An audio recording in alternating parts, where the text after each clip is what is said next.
اللہ الرحمن الرحیم۔ السلام علیکم ورحمۃ اللہ وبرکاتہ۔ کچھ لوگوں کا حال یہ ہے کہ وہ لوگوں کو تکلیف بھی دیتے ہیں اور لوگوں کے لیے چلتے چلتے راستوں میں تکلیف کا باعث بن جاتے ہیں، اور نبی کریم صلی اللہ علیہ وسلم نے فرمایا من عاد المسلمین فی دنقہم وجبت علیہم لعنتہم، جو مسلمانوں کو راستوں میں تکلیف دیتا ہے اس پر مسلمانوں کی لعنت واجب ہو جاتی ہے۔ اللہ معاف کرے۔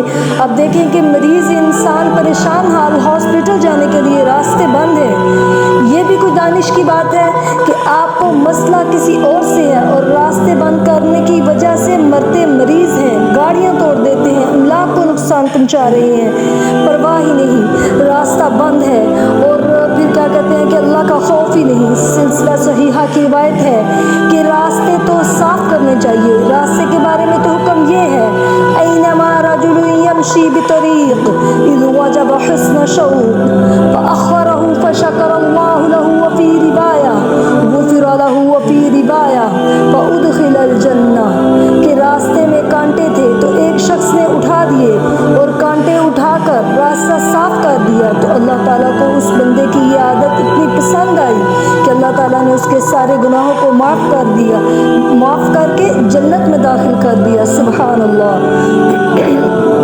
دیکھیں راستے سے کانٹے ہٹانے کے لیے کتنی کرینے چاہیے۔ راستے میں کانٹے ہوں، پتھر ہوں یا ہڈی ہو یا کیلے وغیرہ کے چھلکے یا کوئی بھی نقصان دہ چیز جو ہے جس سے ڈر ہو کہ لوگوں کو اس کی وجہ سے تکلیف ہوگی، تو حکم ہے کہ راستے صاف کرو، ایسی چیزوں کو راستے سے ہٹا دو، تکلیف دہ چیزیں راستے سے ہٹا دو تاکہ آپ کا مسلمان بھائی تکلیف سے بچ جائے۔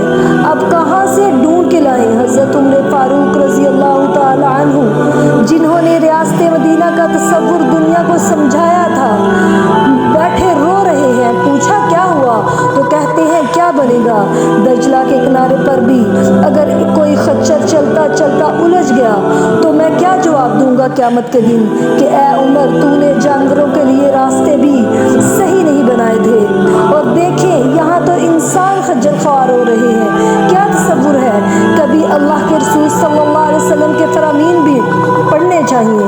اور دیکھیں کتنی گلیاں نالے یہ سارا کچھ سڑکیں ٹوٹی پھوٹی ہوتی ہیں، جیسے الیکشن وغیرہ یا اس طرح کچھ وہ کام سٹارٹ ہونے لگتا ہے تو فوراً ہی یہ گلیاں اور سارا کچھ بنانا شروع کر دیتے ہیں، صرف اور صرف دنیاوی غرض کے لیے، لیکن اللہ کی رضا کے لیے یا نبی صلی اللہ علیہ وسلم کی سنت کو سمجھتے ہوئے نہ تو یہ راستے صاف ہم عام لوگ نہیں کرتے۔ عام لوگ راستے میں چیزیں بکھیرتے ہیں بچائے اٹھانے کے، تو اللہ تعالیٰ ہم سب کو ہدایت دے۔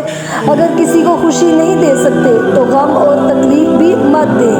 کتنی بڑی بات ہے کہ اللہ کے رسول صلی اللہ علیہ وسلم وہ معراج پہ انہوں نے دیکھا کہ ایک شخص جنت میں بڑی خوشی سے چل رہا ہے، تو پتہ چلا کہ راستے میں ایک پتھر تھا، لوگوں کو اس کی وجہ سے گزرنے میں پتھر ایک درخت تھا تو لوگوں کو اس کی وجہ سے گزرنے میں بڑے مسائل پیدا ہوتے تھے۔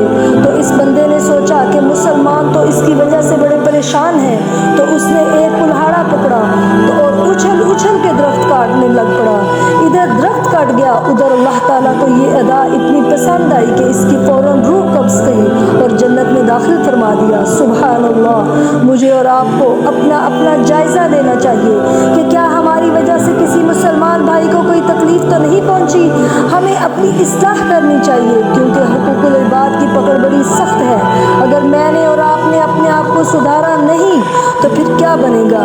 کیونکہ حقوق اللہ تو بغیر سزا دیے بھی اللہ تعالیٰ معاف فرما سکتے ہیں، لیکن حقوق العباد جب تک بندہ اپنے مسلمان بھائی سے معافی نہیں مانگے گا اور اگلا بھائی اس کو معاف نہیں کرے گا تو اس کے گناہ معاف نہیں ہوں گے اور اسے سزا بھگتنی پڑے گی گناہ کی۔ اللہ معاف کرے۔ دیکھیں اللہ کے نبی صلی اللہ علیہ وسلم نے راستے سے تکلیف دہ چیز ہٹانے کا حکم دیا ہے۔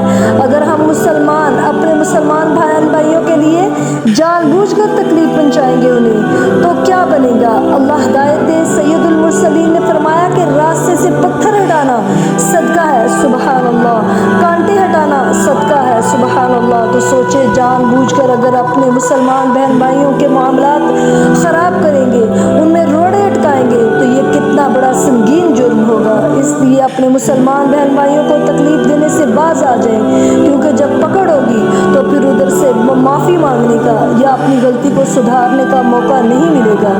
خدارا اگر آپ کہیں راستے میں سے گزر رہے ہیں، کوئی چھوٹی موٹی تکلیف دہ چیز پڑی ہوئی ہے تو اس کو اللہ کی رضا کے لیے، جنت پانے کے لیے اور نبی صلی اللہ علیہ وسلم کے حکم کو تعمیل کرتے ہوئے اس کو راستے کو صاف کر دیں تاکہ آپ کی دنیا آخرت سنور جائے۔ آمین۔ السلام علیکم ورحمۃ اللہ وبرکاتہ۔